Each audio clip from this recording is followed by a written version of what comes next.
Today I am going to discuss April 2017 paper from question number 120 onwards. Question number 121. A young girl presented with menorrhagia, uterus is 14 week size with 2 submucosal fibroids. So the best management for her is GnRH followed by hysteroscopic myomectomy. Uterus 14 week size है, fibroid का size 14 centimetre नहीं है, ये जरूर आपने carefully check करना है.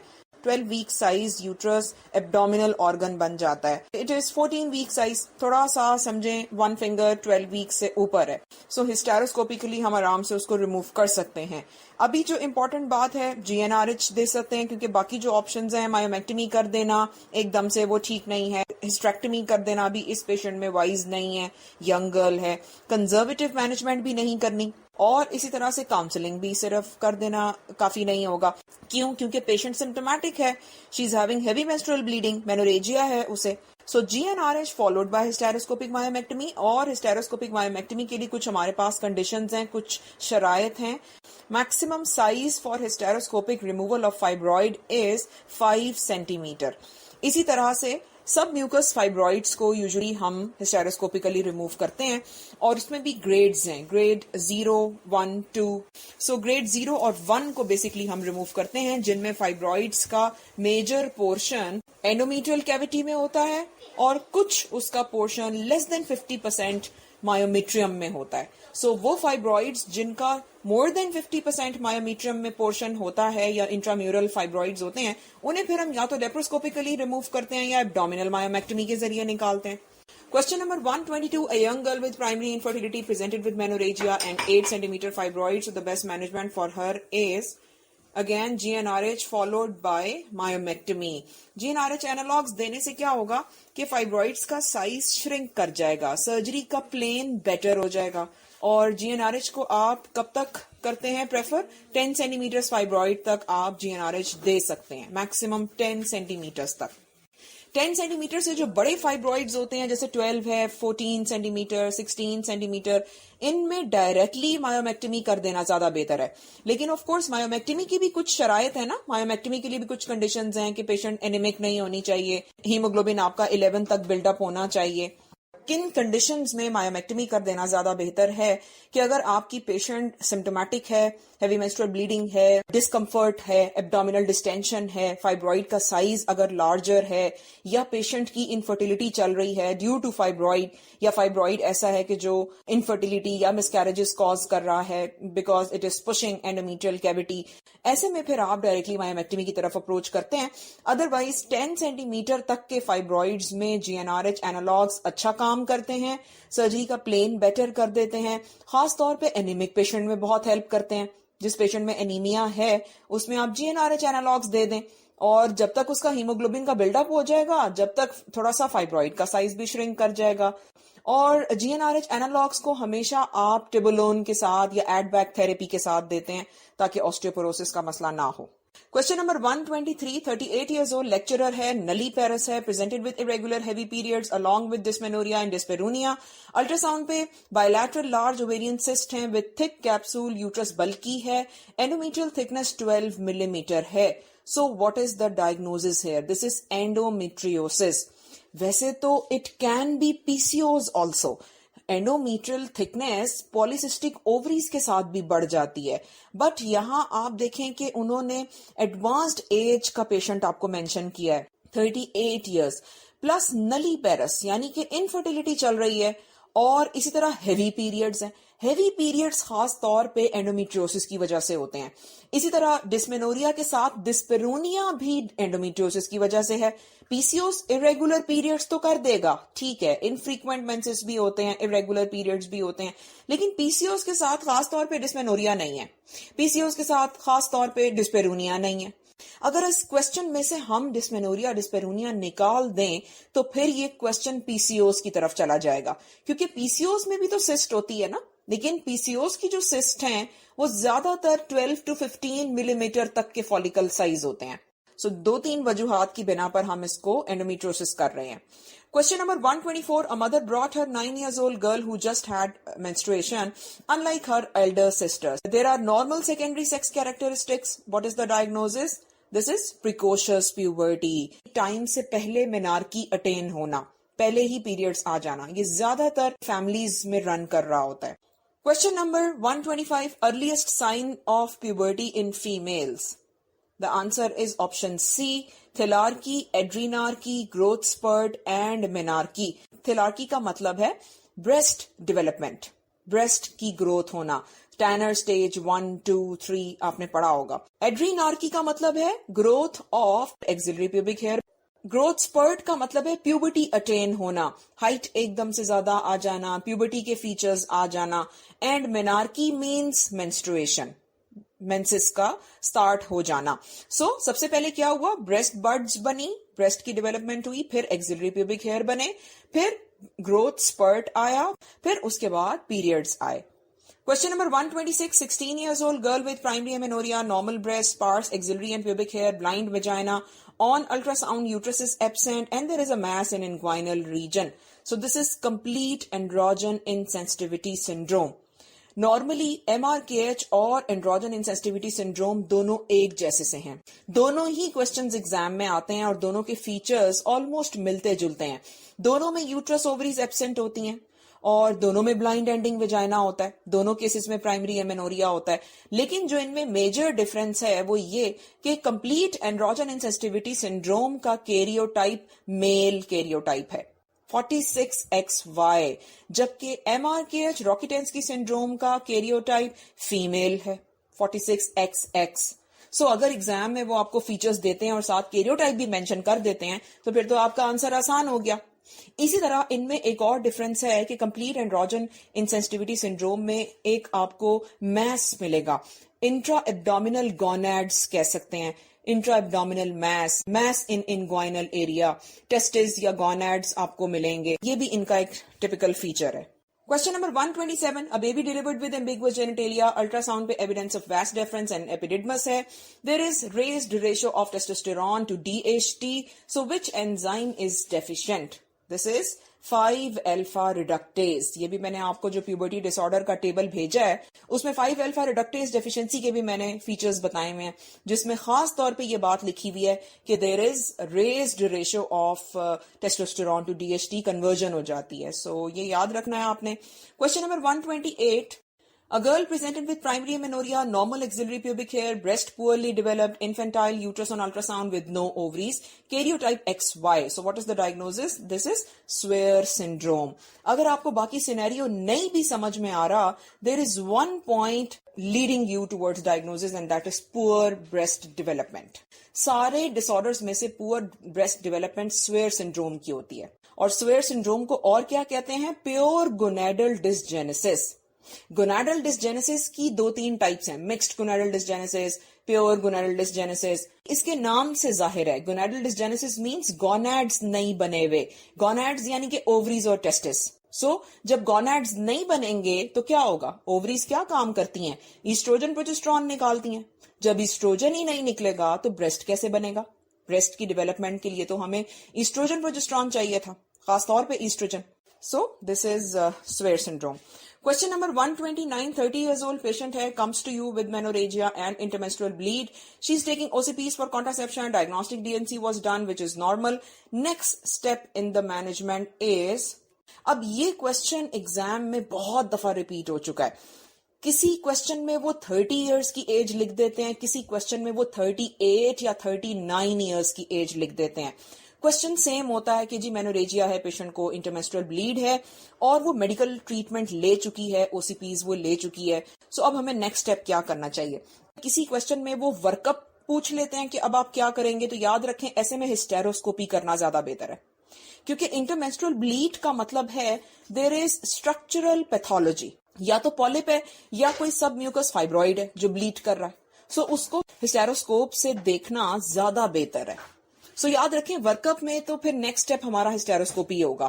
लेकिन अगर उन्होंने ऐसे में मैनेजमेंट पूछी और आपको 38 या 39 इयर्स की पेशेंट उन्होंने मेंशन किया, तो आप एंडोमेट्रियल अब्लेशन को भी टिक कर सकते हैं। सो यहाँ पे आंसर होगा हिस्टेरोस्कोपी।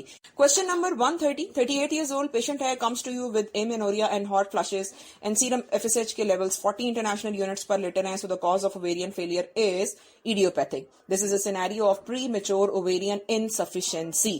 नॉर्मल FSH और LH की वैल्यू होती है 10 इंटरनेशनल यूनिट्स पर litre.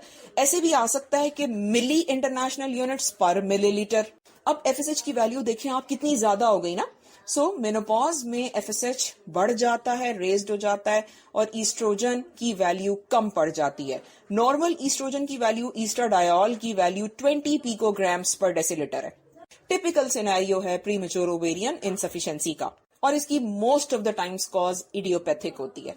Question number 131, a patient comes with cyclical dysmenorrhea and endometriosis, so the first line treatment is NSAIDs। क्योंकि पेशेंट को अनबेरेबल पेन होता है, उसके बाद आप जंप करते हैं GnRH एनालॉग्स की तरफ, और अगर आपको सिवियर एंडोमेट्रियोसिस का केस मिला तो फिर तो डायरेक्टली लेप्रोस्कोपिक अब्लेशन करना सुपीरियर है। Question number 132, patient with cyclical progressive dysmenorrhea and dyspareunia, investigation to reach the diagnosis is laparoscopy, क्योंकि ये एंडोमेट्रियोसिस का सिनेरियो है और उसमें लेप्रोस्कोपी करना ज्यादा बेहतर है। Question number 133, 48 years old with large Bartholin cyst, what is the management? This is marsupialization। Bartholin cyst के लिए 2-3 सिनेरियोज याद रखें। अगर तो Bartholin cyst प्रेगनेंसी में आपको मिलती है, वो आपको प्रेग्नेंट पेशेंट का सिनेरियो देते हैं कि जिसका Bartholin cyst बनी हुई है, there can be 2 or 3 treatments. Hot packs भी रखवा सकते हैं, हॉट फोमेंटेशन हो गया। फिर उसके बाद ये भी कर सकते हैं कि एंटीबायोटिक्स दे दें, ब्रॉड स्पेक्ट्रम एंटीबायोटिक्स दे दें पेशेंट को, पेन किलर दे दें जो सेफ होती हैं। और ये भी कर सकते हैं कि अगर लार्ज सिस्ट है तो आप उसको ड्रेन कर लें, इंसिजन ड्रेनेज। कॉन्टिन्यूस ड्रेनेज पे भी डाल सकते हैं और इंसिजन दे के तब भी ड्रेनेज कर सकते हैं। और ये भी कर सकते हैं कि अगर पेशेंट बहुत अनबेरेबल पेन के साथ है या आपको लार्ज स्वेलिंग मिल रही है और पेशेंट का सेकेंड ट्राइमेस्टर है, तो आप फिर सर्जिकल रिमूवल भी कर सकते हैं। अब चूंकि 48 इयर्स की पेशेंट का सिनेरियो आपके पास आया हुआ है, तो याद रखें ड्यूहर्ट्स में ऑथेंटिक ट्रीटमेंट बार्थोलिन सिस्ट का मार्सुपिलाइजेशन ही मेंशन किया हुआ है, क्योंकि मार्सुपिलाइजेशन से तो पूरी की पूरी बार्थोलिन ग्लैंड निकल गया ना। ऑल्दो के इंसिजन ड्रेनेज आप कर सकते हैं, बट एब्सेस की कंडीशन में इनफैक्ट यू कैन से कि incision drainage is part of marsupialisation. उस सूरत में ज्यादा आप कह सकते हैं कि जब उन्होंने फीवर दिया है, टेंडरनेस दी है, उन्होंने आपको एब्सेस का सिनेरियो दिया है, तो फिर तो ठीक है, आप कुछ हद तक इंसिजन ड्रेनेज से काम चला सकते हैं। सिर्फ अंदर की जो पस थी, जो डर्टी मटीरियल था, वो निकलेगा। वो ऑथेंटिक ट्रीटमेंट तो ना हुआ ना, क्यूरेटिव तो ना हुआ, वो तो रीग्रो भी कर सकता है। सो इसको आपने मार्सुपिलाइजेशन ही देखना है। Question number 134, a patient is known case of breast cancer, she needs HRT for menopausal symptom, so what to give? Out of all these options, SNRIs is the answer. Venlafaxine, desvenlafaxine. Question number 135, a patient who is known case of breast cancer wants contraception, so the best choice is IUCD. Breast cancer की patient को आप copper T रख सकते हैं, मायरीना नहीं रख सकते। याद रखें, ब्रेस्ट कैंसर के पेशेंट्स को मायरीना या कोई भी प्रोजेस्ट्रॉन की प्रेपरेशन नहीं देना। एक्टिव ब्रेस्ट कैंसर जिनका करंट ब्रेस्ट कैंसर चल रहा है, इम्प्लांट्स में या इंजेक्टेबल्स में प्रोजेस्ट्रॉन है, सो प्रोजेस्ट्रॉन की प्रेपरेशन आपने अवॉइड करनी है। Question number 136, malignant ovarian tumor, surgery done, post-operatively chemotherapy given, after which the patient developed knee joint pain, so most likely agent was paclitaxel. ये उसका साइड इफेक्ट है। Question number 137, post hysterectomy 1/1 centimetre fistula, क्या करवाएंगे? 1x1 centimetre के fistula में conservative treatment भी कर सकते हैं, लेकिन डिपेंड करता है कि पेशेंट के सिम्टम्स कैसे हैं। अब यहाँ पे जो हमारे पास ऑप्शन आएगा फॉलो अप, फिर भी जरा बेहतर लग रहा है, क्योंकि एग्जैक्टली हमें कोई सिम्टम्स वगैरह कुछ नहीं दिए हुए, सो फॉलो अप कर लेना बेहतर है। लेकिन एग्जाम में देख लीजिएगा कि अगर उन्होंने डिटेरियोरेटिंग से सिम्टम्स के साथ ये वाला क्वेश्चन मेंशन किया, तो ज्यादा बेहतर है कि आप फिस्टुला की रिपेयर कर दें। Question number 138, in case of suspicion of ureteric injury, optimal management is cystoscopy with IV indigo carmine dye. Usually intravenous indigo carmine dye test करते हैं, लेकिन इंट्रा ऑपरेटिव डायग्नोसिस बनाना है तो 2 तरीके की चीजें इसमें आ रही होती हैं, या तो आप IV indigo carmine dye test कर दें या सिस्टोस्कोपी कर लें। अब चूंकि इन्होंने ऑप्शन कंबाइन करके दी हुई है तो ठीक है, ये ज्यादा बेहतर है। Cystoscopy along with IV indigo carbine dye. IVP यानी इंट्रावेनस पाइलोग्राफी तो पोस्ट ऑपरेटिवली करते हैं, इंट्रा ऑपरेटिवली हम नहीं करते। Question number 139, during hysterectomy ureteric injury is most commonly at. यहां पे अब वेजाइनल वॉल्ट आना चाहिए। अगर उन्होंने स्टेप वाइज पूछा तो सबसे पहला स्टेप इनफंडिबुलो पेल्विक लिगामेंट है, क्योंकि पहला पेडिकल ही वही है ना। पेल्विक ब्रिम का जो लेवल है वही हमारा इनफेंडिबुलो पेल्विक लिगामेंट का लेवल है। लेकिन अगर मोस्ट कॉमन पूछते हैं तो यूट्राइन आर्टरी का जो लेवल है वो सबसे ज्यादा इंजरी के चांसेस वहां पे होते हैं। Question number 140, the most common fistula in obstructed labour is between vagina and bladder, vesico vaginal fistula. Question number 141, most common serious complication with abdominal hysterectomy is blood transfusion. Question number 142, absolute contraindication of HRT is history of breast cancer. क्यों? क्योंकि chronic liver dysfunction में नहीं करते, acute liver dysfunction में हमारा जो HRT है वो contraindicated होती है। Question number 143, treatment of simple या typical hyperplasia is Mirena. First line Mirena है हाइपरप्लेजिया के लिए। एटिपिया के साथ हिस्टेरेक्टमी कर देना बेहतर है। Question number 144, 38 years old patient है with history of BTL. She had adenomatoid hyperplasia with atypia, so the best treatment option is hysterectomy. Question number 145, 52 years old lady, postmenopausal, para 4, came in gynae OPD with complaint of polymenorrhagia. On examination, she had cystic hyperplasia, so the best treatment is progesterone. Cystic hyperplasia simple hyperplasia है ना, सो इसमें progesterone देना बेहतर है। Question number 146, 45 years old women came with endometrial histopathology report of atypical hyperplasia. Most appropriate choice of treatment is TH plus BSO. Atypia के साथ hysterectomy along with bilateral salpingo oophorectomy करनी है। Question number 147, 40 years old, para 4 plus 0, presented with heavy menstrual bleeding. On examination, uterus is bulky. TVS scan shows diffuse areas with no demarcation between endometrium and myometrium. So the first line treatment is Mirena. यहाँ पे Mirena रख देना ज्यादा बेहतर है। Question number 148, a patient with heavy menstrual bleeding, firm, diffusely enlarged uterus, diagnosis is। अच्छा, इस question में भी आपने देख लेना है। अगर तो वो आपको एडवांस्ड एज की पेशेंट देते हैं with multi parity, para 4, para 5, para 6, और उसके साथ हेवी मेंस्ट्रुअल ब्लीडिंग देते हैं या मेनोरेजिया कह देते हैं, और एग्जामिनेशन पे firm globular uterus, tender uterus दे देते हैं, डिस्मेनोरिया दे देते हैं, देन दिस इज एडिनोमायोसिस। कुछ फर्मनेस एडिनो में भी होती है, लेकिन अगर वो आपको डिस्मेनोरिया नहीं देते, रिप्रोडक्टिव एज ग्रुप की पेशेंट देते हैं, ज्यादा एडवांस्ड नहीं देते, टेंडर यूट्रस नहीं है, और सिर्फ वो आपको दे देते हैं फर्म यूट्रस है, तो फिर दिस इज फाइब्रॉइड। याद रखें, हेवी मेंस्ट्रुअल ब्लीडिंग के साथ 4 डिफरेंशियल डायग्नोसिस हैं, endometrial hyperplasia, fibroid uterus, adenomyosis and endometriosis. So इन्हीं चारों डायग्नोसिस को आपने HMB के क्वेश्चंस में याद रखना है। सो यहाँ पे आंसर आएगा adenomyosis. Question number 149, a patient had hysterectomy 2 years back. Now she presented with backache, dragging sensation and something coming out of vagina. What is the most likely diagnosis? This is vault prolapse. Question number 150, 70 years old women, para 5 plus 0, menopausal for the last 20 years, came to you with complaint of incontinence, urgency and urge incontinence. So what is the most likely cause? This is detrusor overactivity. क्यों? क्योंकि urgency mention किया है, अर्ज incontinence mention किया है, यानी over active bladder का scenario है। ओवर एक्टिव ब्लैडर में बेसिकली डिट्रूजर ओवर एक्टिविटी आता है। जेन्युइन स्ट्रेस इनकॉन्टिनेंस का मतलब है incontinence secondary to intra abdominal raised pressure. अब वो चाहे कफ की वजह से है, कॉन्स्टिपेशन की वजह से है, स्नीजिंग की वजह से है। सो जेन्युइन स्ट्रेस इनकॉन्टिनेंस में ना खास तौर पे इंट्रा एब्डोमिनल प्रेशर के अगेंस्ट इनकॉन्टिनेंस आएगी। Question number 151, 45 years old woman was planned TH hysterectomy due to menorrhagia. She comes to you at clinic with fear of difficulty in sexual relationship after surgery. Most appropriate step will be counseling of the patient. आप उसे सिर्फ counsel करें कि simple hysterectomy में तो कोई ऐसा sexual dysfunction का एलिमेंट नहीं है।